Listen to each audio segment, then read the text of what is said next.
Morning, guys. It's really early in the morning right now, and my dad called me in so I could help him out to work. Kenneth is working at 11, so he gets to sleep in. But I want to show you guys something. While we have to go to work, this guy gets to sleep in. Mark, why you get to sleep in, huh? You're so lucky. You're so lazy.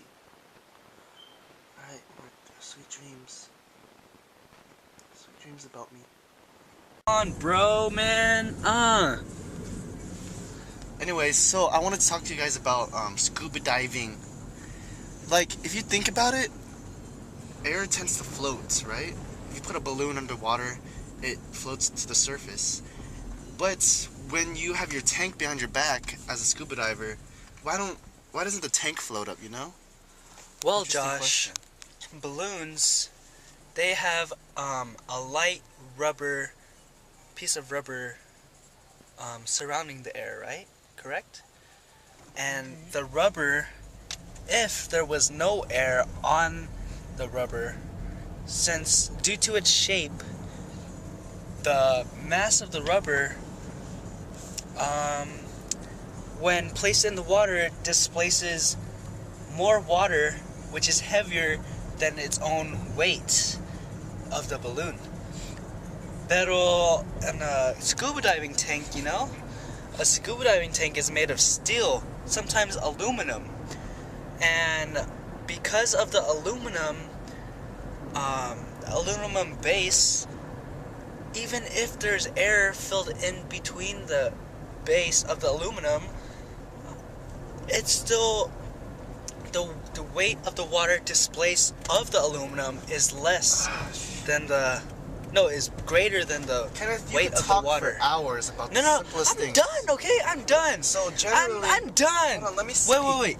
Okay, I'm vlogging here. Because of the extra weight of your body and the weight of the lead weights that bring you down, because it brings you down, so then you're even swimming in the ocean and you're underwater, so you're the one fighting the force upwards with your own force down. Can I say something, Kenneth? Watch, we're gonna watch this and we're gonna listen to what you're saying, Kenneth, and dude, I was listening. Okay. Like, honestly. At least I know how to pass time. I know you know what you're talking about. But generally, if you use Boyle's law, pressure times volume equals the number of molecules in an atom, times the, what's R again? R is the gas constant. Gas constant. And temperature, times temperature. So, PV equals nRT. Is inversely proportional to volume. So, the more pressure you have, the less volume you have. And the more volume you have, inversely proportional. Josh, the more pressure you have, the less volume you have. And the more volume you have, the less pressure you have. Indeed, very right. Josh, sometimes you just don't get it. You just don't get it. Okay? I just have to explain things over and over and over again. Dude, you and me, we should have our own show like the Mythbusters. We're gonna be the Myth Brothers. Myth Bros. Why? Like what? Myth sis. What would we do, huh? What would we do? Also, generally, like, it doesn't do matter we have how much 30 years of special effects experience? I don't think so. It doesn't matter how much air there is in something. What matters is the shape, the volume. Because the volume matters if it floats or not. I mean, like the shape. If it displaces more water than its weight, then it'll float. If it displaces less, then it'll sink. Take a steel nail, for example. Since all the mass of the steel is focused around one cylinder, pointy thing, if sinks to the bottom. However, if that same amount of steel is molded into a boat, like a steel, what are those steel boats called, Josh? A hull.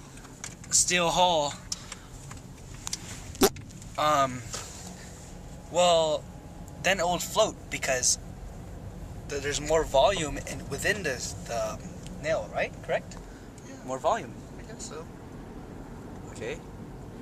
Therefore, that's why steel hulls could float.